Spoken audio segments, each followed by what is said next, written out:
I might not be around for the last minutes. Okay, no problem. So today is September 17, 2018. This is the meeting of the Kubernetes CSI implementation group. So let's jump into the post-code freeze status overview. First up is cutting the release of the sidecar containers. We discussed slightly before the recording started. Ideally, we want to cut a release slightly before and then update that tag slightly after the official 1.12 release is cut. I think initially we were planning on having a cut on the 18th, which is tomorrow, but some of the changes below aren't ready yet. And we want to make sure that all the sidecar container changes that we want for 1.12 are ready. So I believe the official date of the release is the 25th. So maybe we can target a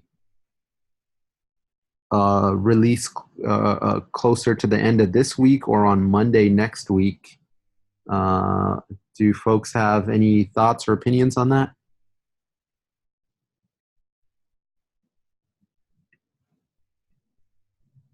Chang, I know you have some external provisioner changes that need to get in. What does your timeline look like?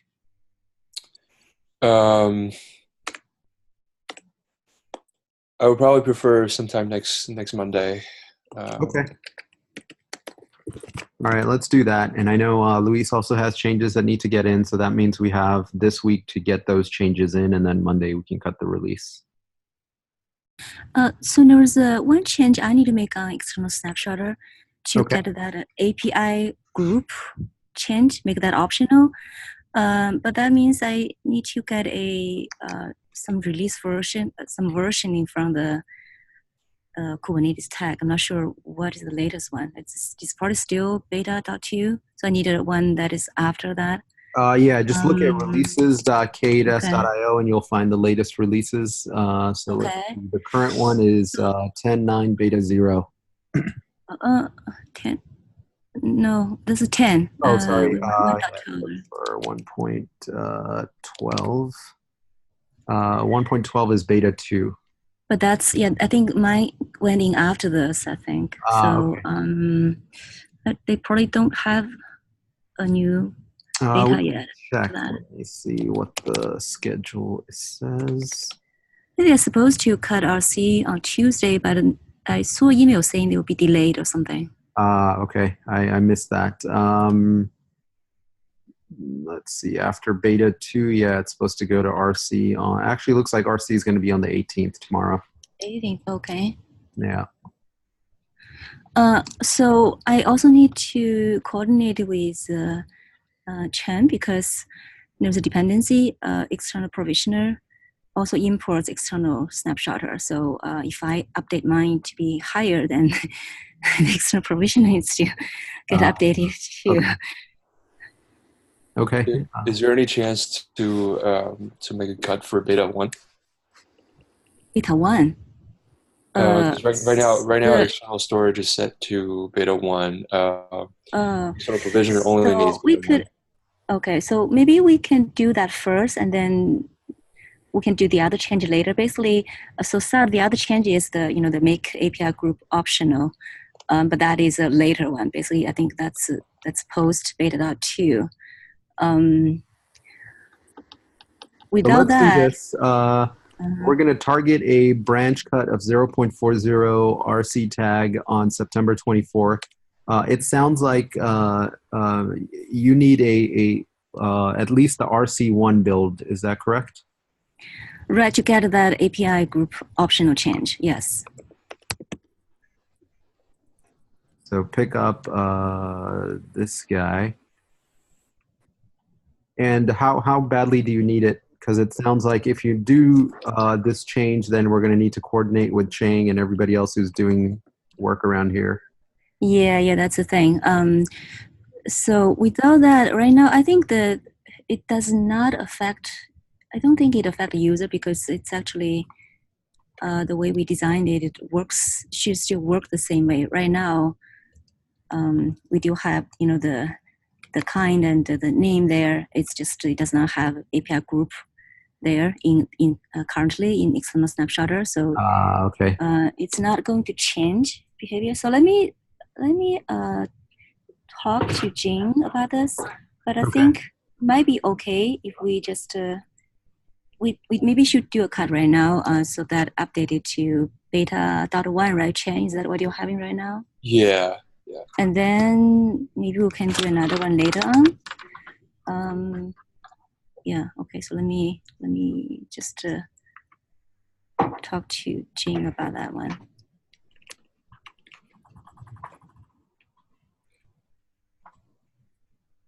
Okay. So it sounds like plan is modify all dependencies to point to V112 beta 1.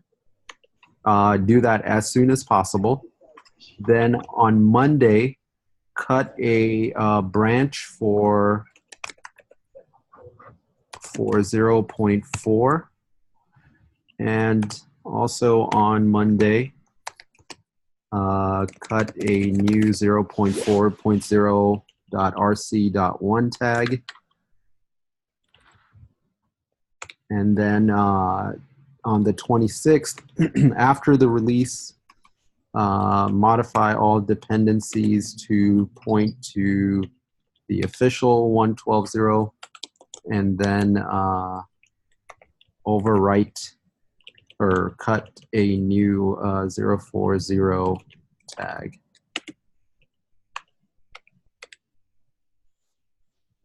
So we can do that on the 26th as well.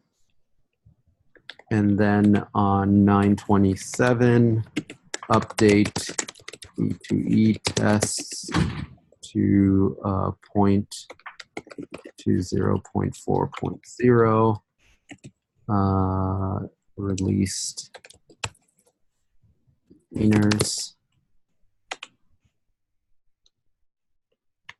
and containers and containers. And so before that, end-to-end tests should point to, I guess we're going to have to wait until after the release for updating the end-to-end tests and then cherry pick those back to the 1.12 branch. Patrick, are you still on the line? Yes, I'm here. Does that sound okay to you? Well, it's really a question what you want the upstream Kubernetes to test. If during the release process you wanted to use the latest code, you will have to update earlier. Yeah. I think it's a little bit of a chicken and egg problem. Yes, it is. I think what we should do is we should run the end-to-end testing manually before cutting the branch. So basically this week, after all the dependencies have been updated, then we have a reasonably good assurance that the latest images will work in Kubernetes. Right. And then once the images are available, we should just update Kubernetes to ensure that the latest code actually gets tested with this release. Got it. That's how I would do it. Reasonable. So let's say 9/21. Okay, let's set Thursday as the date. 9/20. All sidecar container changes must be ready. Must be merged. And then 9/21. Manually E2E test. Sidecar to ensure everything works. Then 9/24, cut the branch. Then cut the RC and the RC containers. Then after the release, then we point to 112, cut a new 0.40 tag, update the end-to-end test, cherry pick the end-to-end test. So for these steps, let's go ahead and assign owners. Let's call this release plan.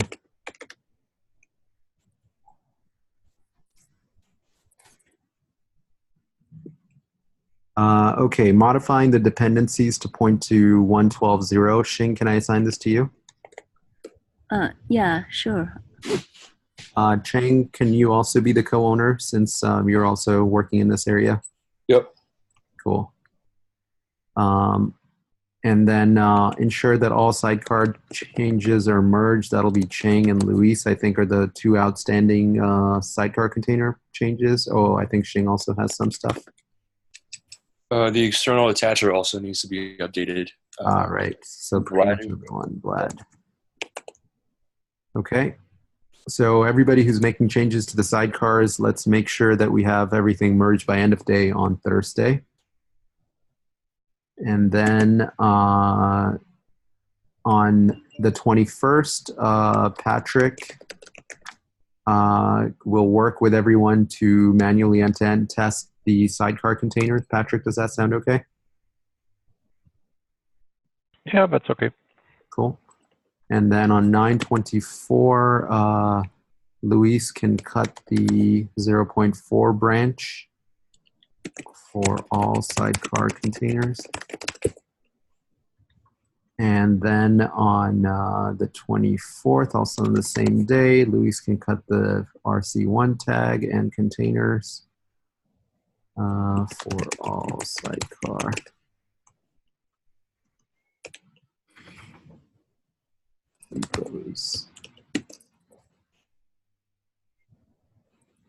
And then after the release, we need to modify the dependencies again. So Xing and Chang, would you guys be willing to do this again?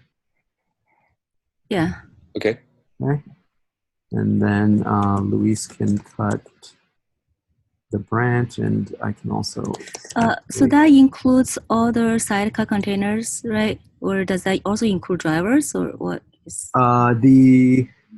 All the sidecar containers should be pointing at the same version of Kubernetes dependencies, and then the external storage, external provisioner, which I think Chang knows about. Okay. So we don't need to worry about the drivers, right? That repo. That's a separate one. Okay. Yeah, don't worry about the drivers. That's the sidecar containers. The drivers, I kind of like leave it up to Good Samaritans to keep up to date. Okay. The host path driver is also in the drivers repository, or has it been split out? I think it's still there, right? I think it might still be there. Yeah, last time I checked, it's still there. So maybe that's the next thing that we do after 9/29, update drivers with drivers, period. We might have to do it together with the sidecar containers because we are using that host path driver in testing. Okay. Perhaps it's less critical. I don't know, because it's not going to be used with other drivers, but at least for testing will not be quite consistent unless we also touch the host path image. Okay. So then what we'll do is, as part of the release process here, 9/26, we need to update the host path driver. Well, unless the API has changed since the last host path release, I think it will be okay. Right? That's a good point. Yeah, it's a question whether we want to update components just because of dependency changes or only on API changes. I think only on API changes should be sufficient. That way we can simulate what happens in real life. Yeah, Postpass does have the snapshot changes. It has that new change in there. Oh, and that's there's an end-to-end test? We have sanity tests already. And my coworker is working on the end-to-end test. That's the entry thing that he's working on. Got it. When do you think that's going to be ready by? Probably still need a few days. Okay, what we could do is I need to check. Decouple that and put that off post 1.12. Okay. And cherry pick that back in and update the host path separately. Okay. So that way we have one less thing to keep track of for the immediate time. Okay. So let's do that. So let's say, okay, we're going to cut the 0.4 tags. We're not going to update the drivers. We're going to update the tests and then cherry pick the tests back. So we do need to have a new image for the host path though, because our documentation, right? We have the YAML files. We use host path as an example. Okay. So we do need that. But why do we need a new image if there's no API change? Oh, there's snapshots. Oh, the snapshots API. But there's no snapshots end-to-end test. We have sanity test, not the entry. You're talking about entry end-to-end, right? Not yet, not entry. Yeah, it's the sanity test under Kubernetes CSI. Yeah. And the sanity test use the host path container? Yes. Also, like our example, like our documentation. In our documentation, we always use a host path as example. So that needs a new image. Otherwise, we can't. It won't work, right? Those example won't work. Okay. Okay. So the dependency is documentation, not for sanity tests. Right. Sanity test already passed right now. It's already working right now. So for the sake of documentation, we should get this out before the release is what you're arguing. Right. Okay. Can I assign that to you to update? Okay. Yeah. Update host path driver and cut new release and containers. So we should follow a similar process with the host path or with the drivers, basically cut a branch and then cut a new tag off of it. So let's say update the host path driver, cut new 0.4 branch, then cut a 0.4.0 tag.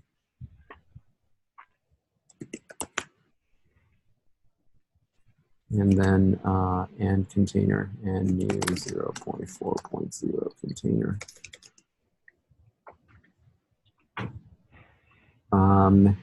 What time frame do you think this would be possible by? I don't think the code needs to be updated. It's already updated. It's just I don't know if we need to update the vendors. I think that's the thing. I'm not sure.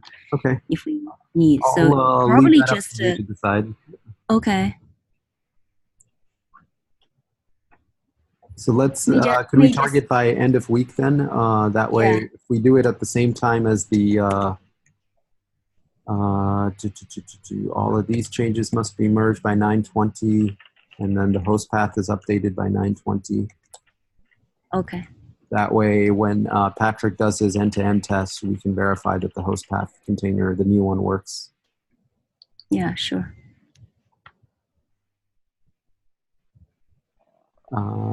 Cool. And then we'll cut the new branches. After the release, modify the dependencies, cut a new 0.40 tag, then update the end-to-end test to point to the 0.40 released sidecar containers, cherry pick that back to 1.12. And then we want to merge the snapshots end-to-end test.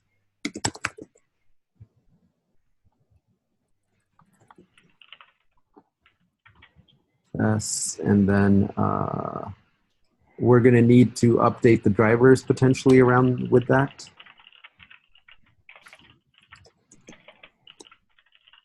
With which one? Snapshot end-to-end. Mm-hmm. So that is for drivers that supports that, right? And because snapshots, those are not required for every driver. So the end-to-end test that you're writing, or your coworker is writing, which drivers are they testing? Host path only, or host path. Okay, and you're already going to have the changes required up here. So then you should the only thing that needs to be done is merge the new end-to-end test and cherry pick it. So we could probably do that sooner if you're done earlier, because but preliminarily we'll say the 29th. If you end up finishing it earlier, then you only need to get it merged, and then it should automatically get picked up. Oh, you said this can actually be picked up into 1.12? Yeah, I mean, if you're done okay. sooner, you can get it merged in sooner, as long as I think the only dependency that you have is the host path driver. Mm-hmm. You're Okay. updating the Yeah. host path driver. So as soon as this is done, then Mm-hmm. unblock this and you can get that merged. If you get this merged before the 1.12 release, then it'll be part of 112 and it doesn't need to be manually cherry picked. Okay. But you know, we can keep an eye on that. Okay. Okay. So instead of tracking that, okay. Anything else that we want to add to this release plan? Does this seem reasonable to everyone? I might want to add a E2E test for topology as well. Okay. So I'm actually going to be on vacation from 27th to 30th. Okay. But I'll definitely have the E2E test ready before I leave. Have everything manually tested. Okay. Do you want to target getting it merged when you come back in October, or do you want to get it merged before you go? Both are after the release anyway, right? So yeah. If you think it's okay, it'll be better if it's in October when I come back. Okay. We can target 10.1 for merging the test, and then maybe you can just manually run it, ensure that things are actually working end to end before you go. Or yeah, sounds good.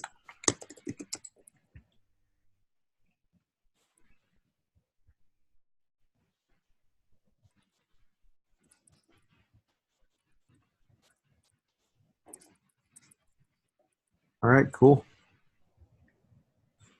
Anything else we want to add to the release plan?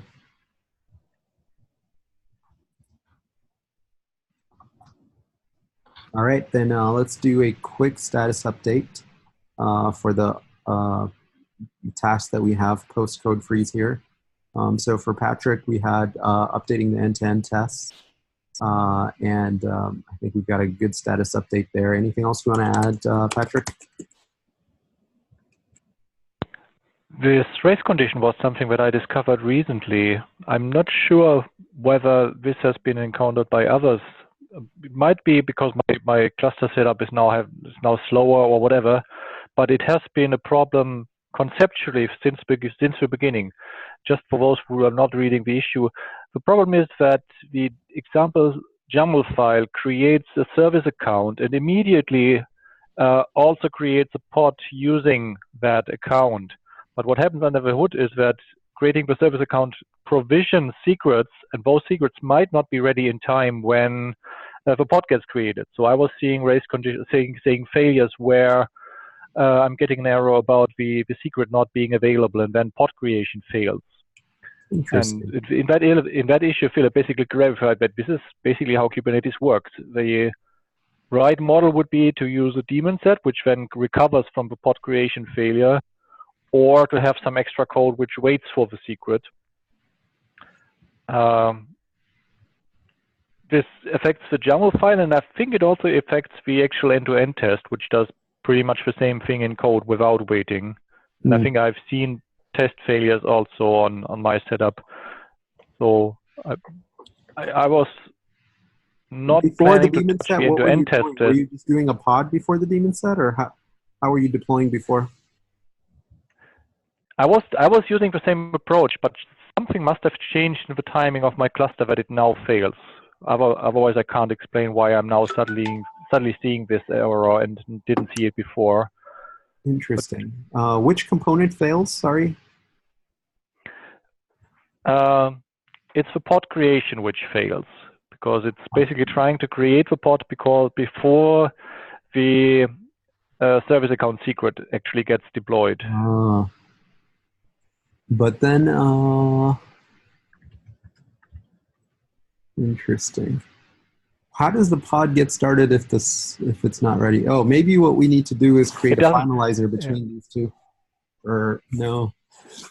No, I think the daemon set is the right condition, because then the controller for the daemon set makes sure that the pod eventually gets created when all the preconditions are ready. Okay. But right today, now it's just a plain. So today, if the pod is started and the service account is not ready, does the pod successfully get started? No, the pod doesn't get created. So the create operation fails because the pod references something that doesn't exist yet. Okay.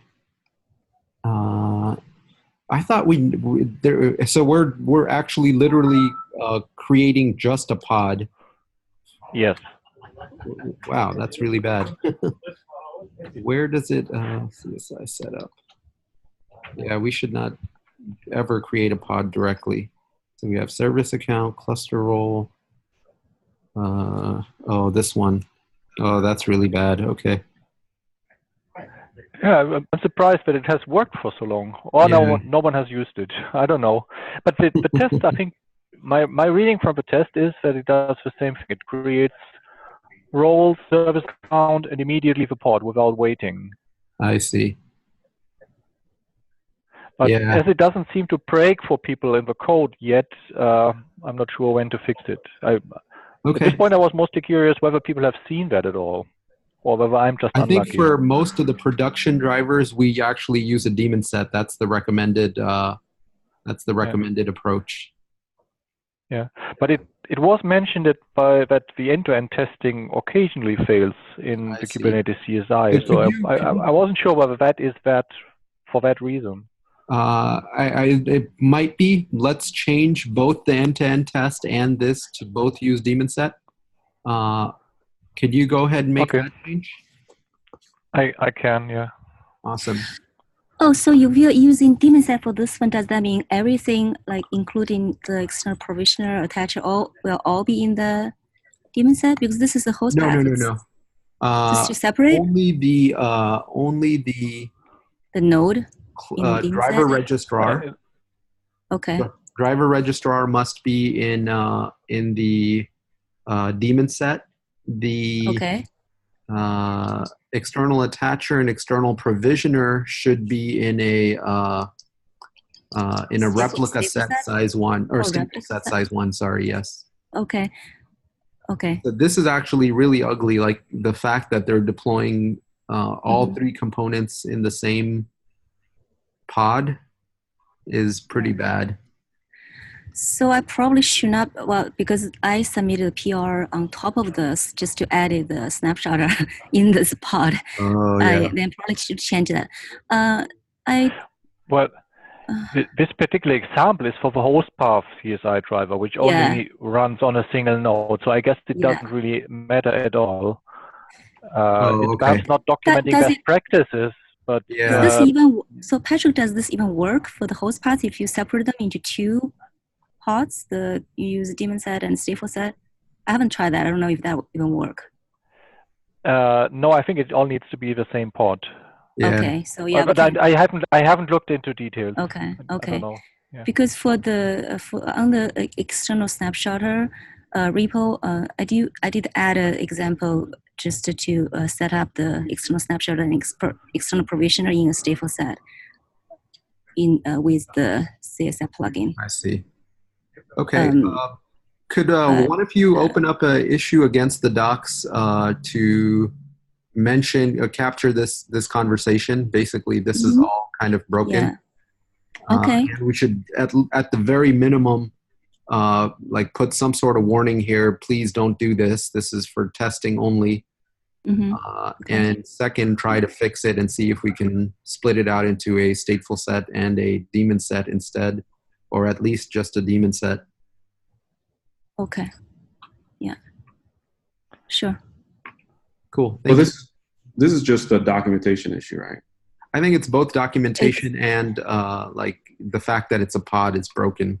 It should at least be a daemon set, but probably a daemon set and a stateful set. Okay.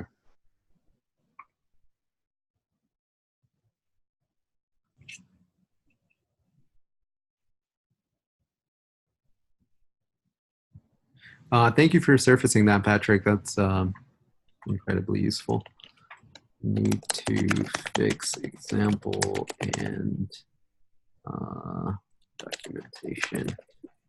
Example, documentation, and end-to-end test.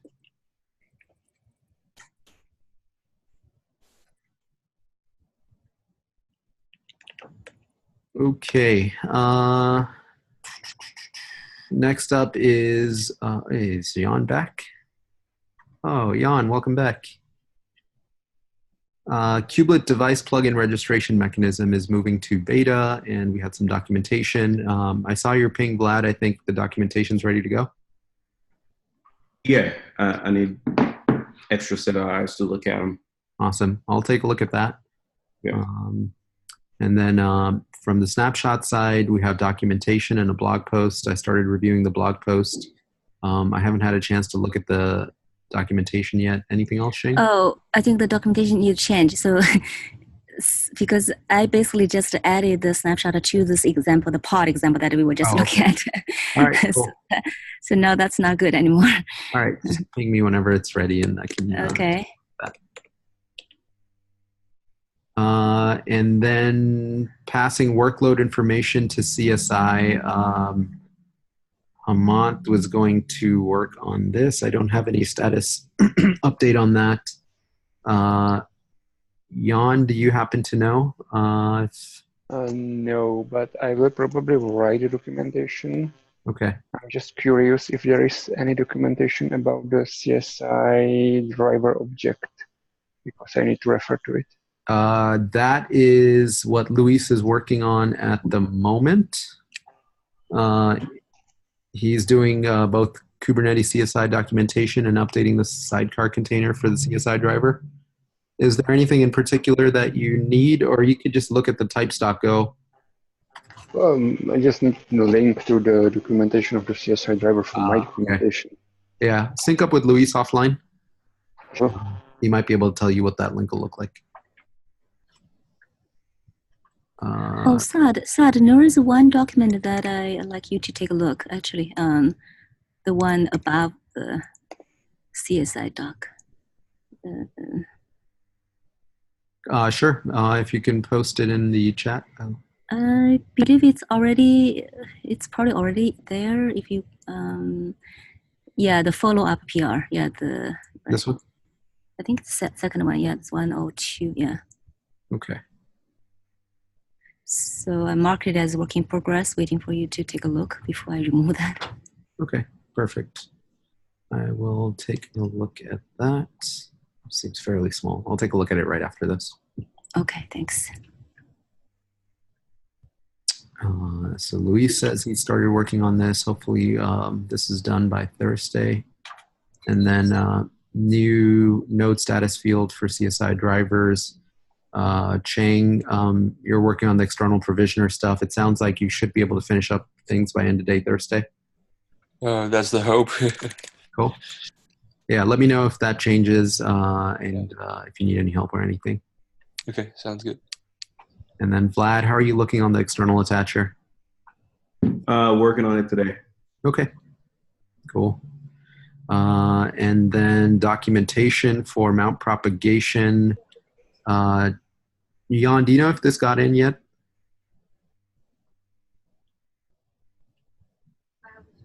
I think it did.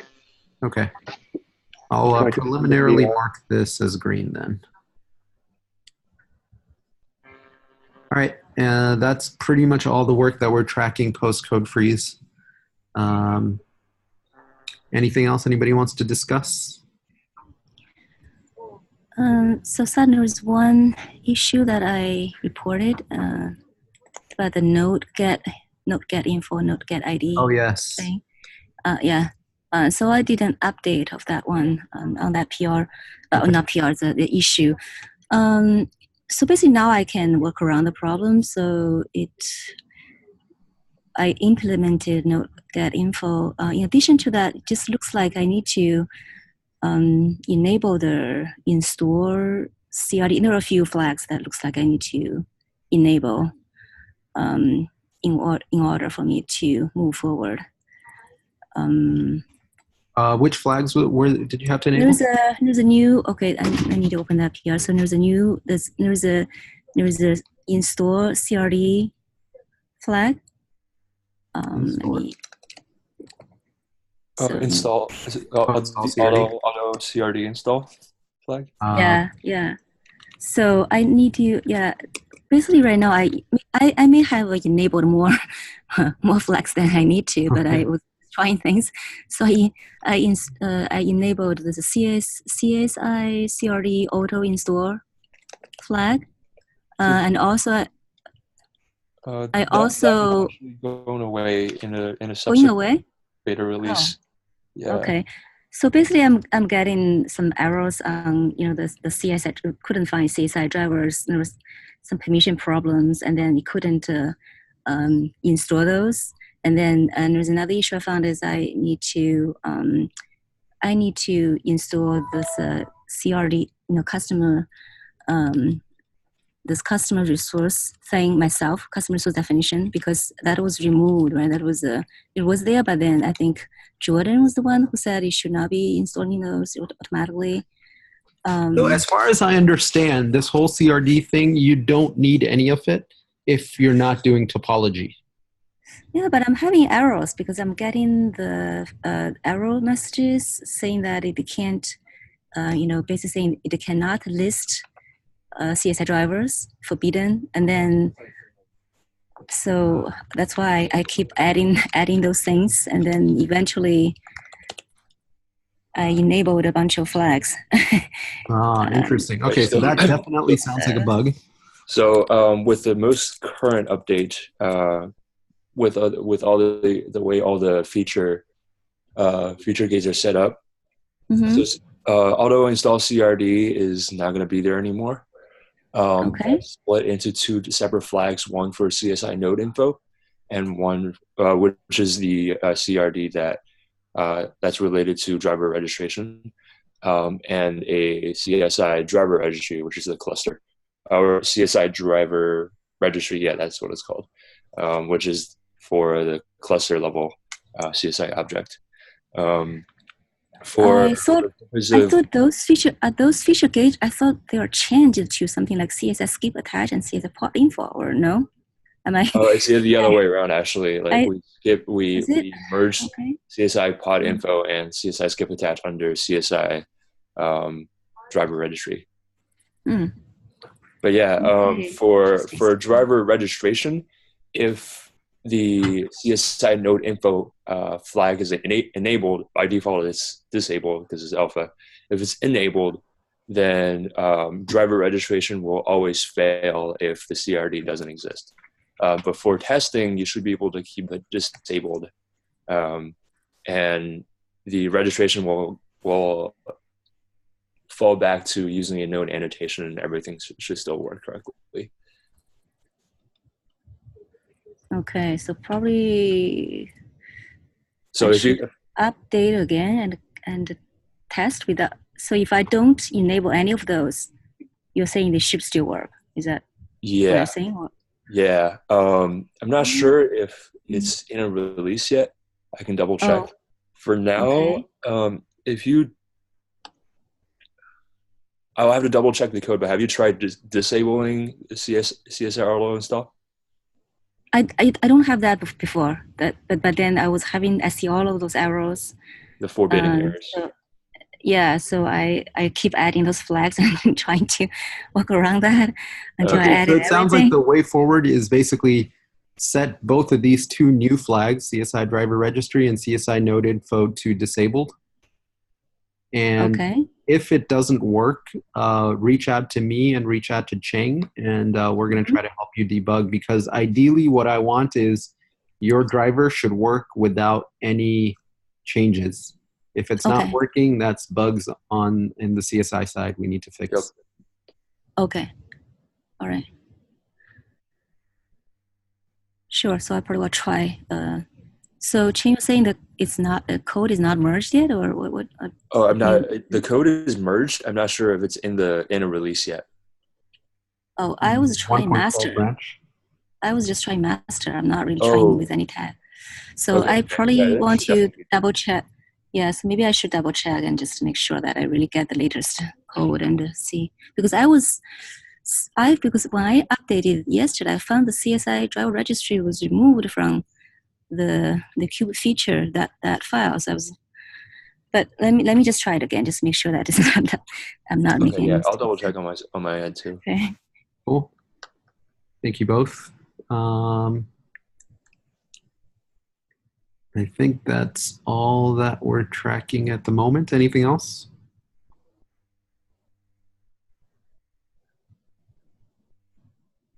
Okay. Thank you very much, and we'll see you on Wednesday. Take care. Thank you. Bye. Thank you.